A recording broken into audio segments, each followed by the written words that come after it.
In most places, when the power fails, you reach for a flashlight, maybe you curse the utility company, and then, you wait. Right. It's an inconvenience. Exactly. But in this one particular town, the moment the streetlights die, when that familiar low hum of the world just stops, it's not an inconvenience, it's a signal for something immediate and, well, terrifying. It's a trigger. That's what it is. Because in this town, a power failure kicks off a community-wide ritual, one that's built entirely on fear. And that's what we're exploring today. This town's horrifying tradition, the absolute requirement to light a candle for them. And we're going to get into the chilling truth behind what that ritual is really for. Because it's not what you think. It never is. I could start with the fear itself. Because in this place, tradition, it just completely overrides logic. The response to a blackout was never, ever delayed. No. The moment the street melted into darkness, you'd see it almost instantly. Yeah. Candlelight would just start blooming in windows up and down Main Street. And it didn't matter if it was a 2-minute brownout or some huge overnight storm, the candles came out fast. What's so strange here is that there's no logical reason given. I mean, it wasn't about finding your way around the house. No, it was just understood, an absolute unspoken law.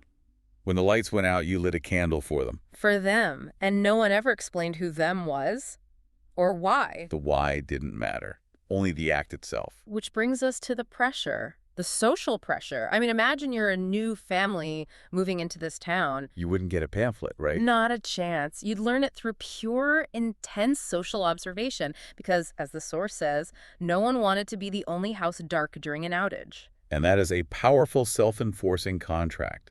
The fear of what happens if you're the one dark house that was so much greater than the effort of just lighting a candle. Even the kids, the teenagers, they joke about it, call it a hillbilly blackout tradition. But they still did it. They always did it because that collective compliance, that was their safety, or at least they believed it was. It was an act of communal self-preservation, and it was all enforced by this chilling certainty that the dark was just waiting. Waiting for the one house that didn't participate. And if there was one person who embodied that terrified certainty, it was the grandmother. She was the anchor of this whole dark faith, wasn't she? Absolutely. The narrator remembers her humming these low, tuneless prayers while her hands would just tremble as she lit the wicks. Prayers meant to keep us safe. That trembling, though, that tells you everything. It shows the deep physical terror underneath it all. This was never, ever just a superstition. And their house. It's important to note where it was. At the edge, away from the busier parts of town. Which sounds like she was trying to minimize exposure, fewer eyes on her. And her devotion to the ritual was absolute. She would let the candles burn all the way down to wax puddles, even after the power came back on. Just to be sure. Just to be sure. That's not about saving wax. That's about a desperate need to fulfill the letter of the law. But certainty, as we're about to find out, is a fragile thing. So we come to the night of the breach. The narrator comes home. The power is out. And the first thing they smell is that familiar blend of lavender wax and melted paraffin. But something's wrong. The humming is gone. The prayers have stopped, and the grandmother is slumped in her rocking chair. Her head is leaning, just awkwardly. Her eyes are open, but they're seeing nothing. And her skin is cold.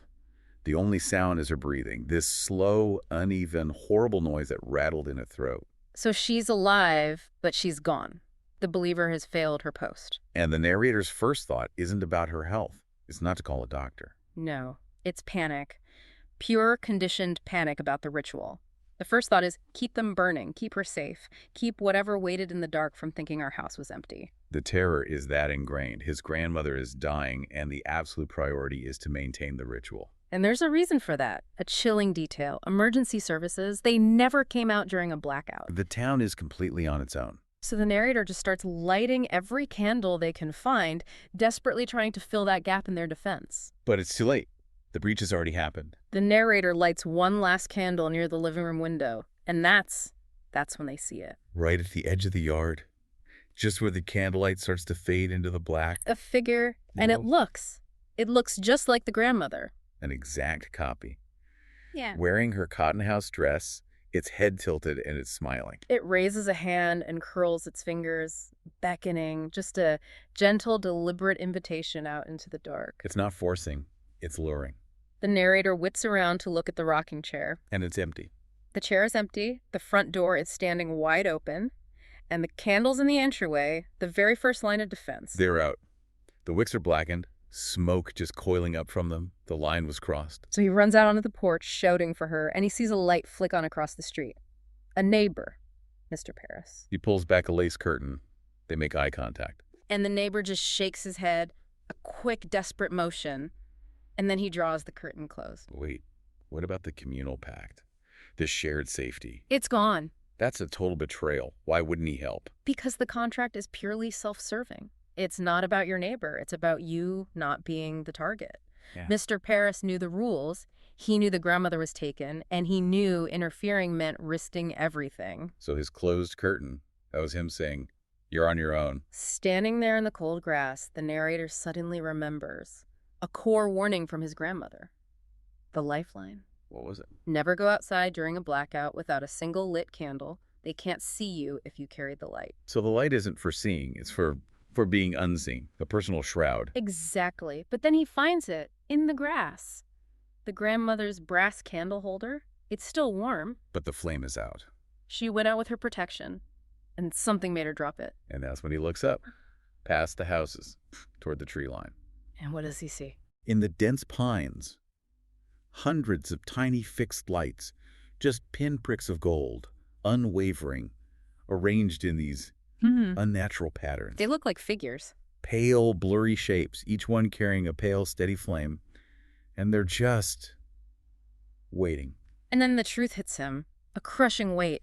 The candles were never meant to be barriers. They were guides. He remembers her voice, low and quivering, finally making sense. They need light to find their way home. If we don't give it to them, they'll look for another glow to follow. Oh my God. The entire ritual.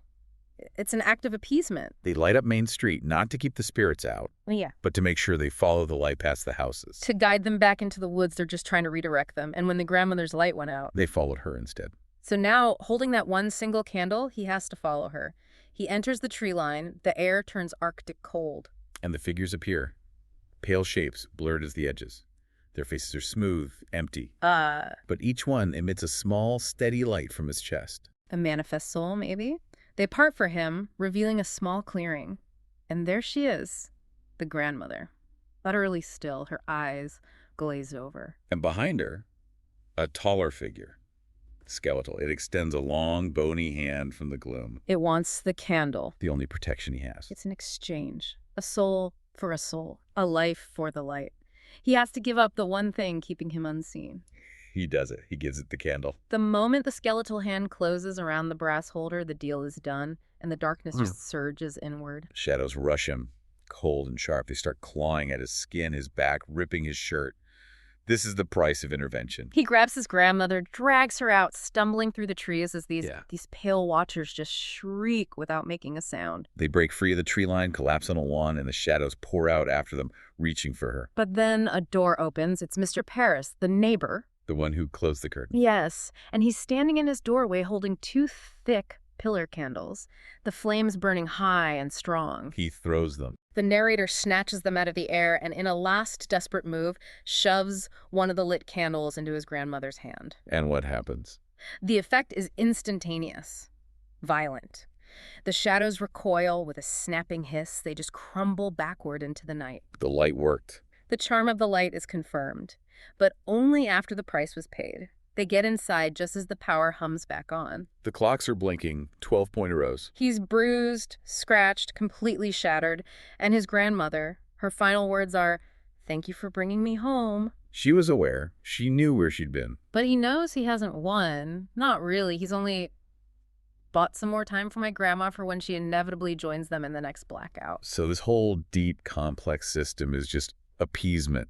The town's entire existence is just managing this horrific status quo. They're custodians of the light, perpetually guiding these watchers back to the trees until the next time the dark falls. Every blackout is a potential sacrifice, a postponement. They're just trading a little bit of light for a little more time. It makes you wonder, what kind of deep, horrifying truth must an entire community agree to ignore, generation after generation? Just to maintain a tradition that only delays the inevitable conclusion, that the watchers are coming home and someone always has to light the way.